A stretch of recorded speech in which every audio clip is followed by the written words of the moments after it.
topics I wanted to touch up on because we don't know who's going to be incoming and stuff like that. I think our guess of something happening before the Euros is about to go down the drain over here pretty soon. We'll talk about the Euros a little bit too, but Sepp. I mean, when we come to players that we expect to leave, aside from the ones that obviously the contract is, I guess let's start with you on this one, Bickler.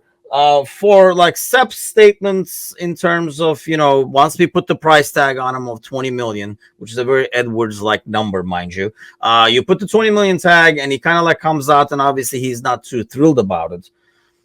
I'm actually more shocked because I felt like all these guys that we loaned out, like maybe a Sepp, maybe a Carvalho, Morton and stuff like that, all these guys would be more excited about coming back, knowing they're starting from zero now and they're not trying to maybe fit in a system that they even felt like they never fit and stuff like that. Are you shocked that he kind of like came out with that? Or do you think he's already been told, yeah, by the way, Arne doesn't like you either? I was shocked just because I thought like, hey, you're getting a Dutch manager and a Dutch manager has a ton of experience with younger players from that league. I thought if I'm Sepp, this is probably like my shot to get my foot in the door here. At least thought he'd be interested in seeing how this happened. Now, to your second part of that question, it makes me think that there's already been a conversation with his agent and the club, and it sounds like it did not go great. The other part of this is I don't think he wants to be Nat Phillips and 28 years old and looking at another loan. Like he wants to go play starting football somewhere that he can. And to all these players, like there has to be something to be said about like landing somewhere where you can officially unpack. Do you know what I mean? Yeah. Like I feel like that's got to be mentally and physically exhausting to be essentially living out of a backpack through multiple loans. So can't blame him. Am shocked because of the timing. How about you, Gally? Like I said, I understand his frustration, and I get that part with Nat Phillips and stuff like that. I just felt like, this is a brand new opportunity for these guys, but maybe a lot of the guys have already been told, you're in the plans, you're not in the plans, because we talked about this before Arne even probably got the job. A lot of like current squad decisions were discussed with him. Yeah, I don't want to assume that he was told he isn't part of this club going forward or any of that stuff because I don't know, right? And that's just guessing for guessing's sake. What I'll say is this, and it's going to sound really harsh on the young man who I always was really high on and wanted to see him get a shot. Like he never had a shot. He never got to play a match where he played along a senior center back and played at center back. The few times he got preseason runouts, it was all youth teams, and he was playing at right back at one point. Like, I don't think Klopp ever rated him. I think they bought him for a price for the future, and I don't think Klopp ever liked him. I think it was like, he's got to go on loan. He's got to go on loan. We needed center backs last year. He didn't even consider him. He had played the whole year in the Bundesliga as one of the top defenders in their league. Yeah. I'm sorry. Last year was the championship before he went back because he was at Preston last year and had a great year before he went back. Or Ipswich or wherever the hell he was. I think to Paul's point, he does want to find a home and wants to like launch his career.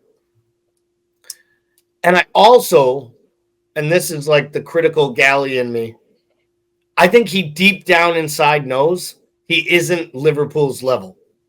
I think he knows they bought a kid they thought would be the next Virgil van Dijk because he was Dutch and tall. And he turned out to be like a serviceable German center back who's good, but I don't think he's ever playing for Liverpool. So I think this is him firing off in a way of almost like, I know I have no future with this club, but I want out, and I think 20 million is an absolute joke. And I agree with it. The price should be 10 to 15. And you know what? That's what Edwards going to sell him for. Yeah. But you don't start negotiations at 10 to 15 or they offer you 7. So just shut your mouth, to be honest, because if anything, it's been proven. If you fuck with Edwards, it doesn't usually end well for you because the dude has buried people in like the junior ranks and kept people on the roster for years. Yeah. Until they sell. And when they do sell, he sells them for the profit and the price he wants. Because if he doesn't get the price he wants, he's willing to pay their salary. So I think this is a kid who made a real bad mistake, to be honest. And I bet his agent wishes he didn't say the words he did. Yeah, I mean, Cersei says he's seen Kwanzaa come in and take over Konata. I don't think Sepp fancies the challenge, and that could be part of it. I mean, obviously he doesn't want to, or I mean, it could be a combination, Bickler, of what you said and what Gally said, where he does want to unpack, and he knows that is not going to happen there for 3-4 years. So at least send me somewhere. But why would you? I guess I don't understand why you would fight your evaluation. I mean, you're not 5. You know how negotiations work. Why would you argue? And then wouldn't you be flattered by your evaluation? I mean, it strikes me as an emotional reaction, which makes me think there was a conversation that was just had. That's why I say that. And I'm with Gally. I don't want to assume, but just based on that, those comments don't come out unless there's something that's sitting pretty raw in your craw. You know what I mean? I feel like something had to have just recently happened where he found out, where maybe he thought, oh, Arnie's coming in. I got a Dutch guy. I've got a shot to get in, get some minutes. And then they called him in and he was looking forward to this conversation. And they're like, no, dog, going out on a loan. And he was like, maybe that was the conversation. I don't know. But it just seems to me based on that comment, because like Gally said, that doesn't make logistical sense. You don't make comments like that and better your brand as a footballer. Nobody ever looks good coming out of that conversation like that. Yeah, exactly. They're like 20. I don't think anybody's going to give 20 for me, but we'll wait and see is what you should be just doing. And then you're like, hey, 20, huh? Not too shabby. It was basically like, hey, championship clubs, I'm available for 8 million. Look how good I am. You're in the top flight of Germany playing for clubs, and there's other clubs that want you. I would think you would be like, yeah, I don't know if the evaluation is right based on my play, but I think I'm worth 30 or 40 million. So the team that gets me is going to get a real bargain no matter what they pay. Isn't that the easy way to say I don't want to be at Liverpool and someone come and get me? But instead, he's almost saying they've never believed in me and they're holding me back, and that evaluation just shows that they don't know what they're talking about. Basically, you're to your point, you're undervaluing yourself. Yeah. And it's almost like, as a professional in any walk of life, it would be like walking into your boss and being like, I know you want to give me a raise, but hey, 3% sounds better than 9%, because what are they going to expect from me if you give me 9% raise? Yeah. And I'm basically talking to my boss right now. Give me a fucking 9% raise. I'll do whatever it takes. Give me 9%. I guess my thing is, I understand. It sounds bitter, I guess, to me, Bickler, more than anything else. It sounds bitter.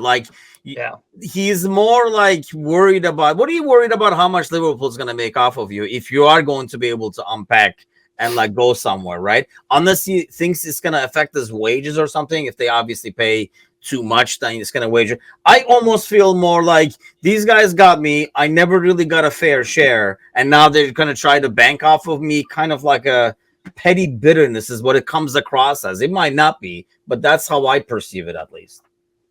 Look, I think it was a mistake, right? I think it was a mistake, but there is a part of me that empathizes with that. When you come from a league and you are considered a young and up and coming talent, you get perpetually loaned out. You go and he's absolutely slated at every stop. 2 years in a row. Great wherever he's been.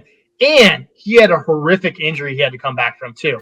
So, I mean, This has not been easy sledding for a dude who came out of the Dutch league and probably thought, hey, I'm 2 to 3 years away from cracking a first team at the best club in the world. And I think it's been an unexpected journey for him. And I do empathize with that. I empathize with the fact that he's been potentially just perpetually loaned out. Big injury, not had a crack at it, because I'm with Gally. He's been used in more attacking roles out wide lately in loans, but he looks so good with the ball at his feet, and he's got the size. If he can fill out, he's got the size. So it'll be really interesting. I would have loved to see him get more of a crack.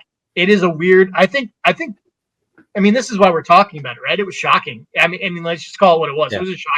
It was shocking to see a young player come out and say that at this juncture of the window. At this club.